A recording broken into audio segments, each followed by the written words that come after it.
The modeling has been absolutely wrong from the very beginning.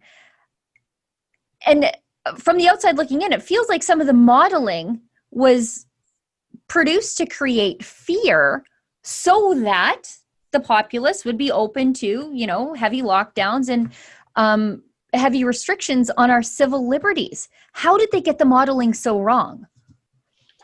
There are several issues with the modeling, and this is a really good question. On the one hand, part of what happens, of course, is that the modeling is simply a representation of something, a snapshot, a picture. And this picture is constructed largely from a whole set of assumptions, bits and pieces, if you will, from actual reality. And those bits and pieces are chosen. So they're driven by assumptions, they're driven by a certain type of belief in the people who are putting it together. And so the first problem really is that the models are not able to handle the complexity of reality and the complexity of all the human interactions and all the different things that must be taken into account in order to be able to have a glimpse of what could happen with the expansion or of a viral contagion like this one. That's the first issue, that these kinds of statisticians, often enough, they tend to marry the reality that they have painted as though it was the real thing.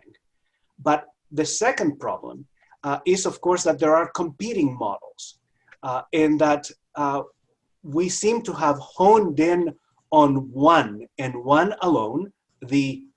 Happens to be the scariest one. So you were asking me about, whether they're designed to create fear. Maybe they are, but certainly some are more prone to drive fear than others. And those are the ones that had the largest prognosticated numbers of death. They happen to have been made by this guy named Ferguson. And the thing about Ferguson and his model is, of course, that not only was it wrong, but it was wrong by several orders of magnitude. And this was not the first time that his models were wrong. He has a long record of wrong models and modeling going back decades.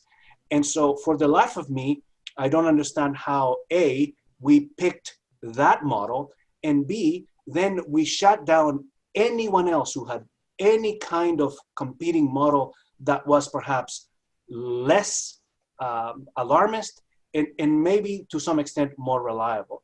So those issues, and these of course connects to what Barry was saying, that the people who picked these models are the medical officers that are advising the policymakers.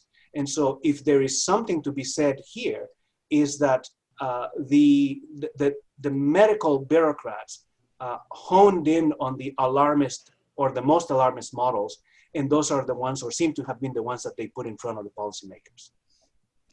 Just like climate change.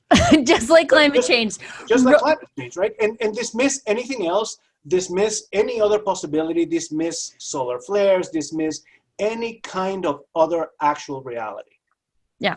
It's interesting how it quickly turns into a doomsday scenario. You pick the scariest thing, that's the one. We'll build policy around that and just discard everything else. And it happens across the board, but there is a strong overlay between climate change modeling and COVID modeling. Sure. And now we're connecting them. This morning, one of the headlines I read said that the cost of food this coming year is going to go up 17-20% because of COVID-19 and climate change. So there you have the two boogeymen coming together. And I read that article too, and it didn't mention carbon taxes adding anything to the cost of food. Isn't that fascinating?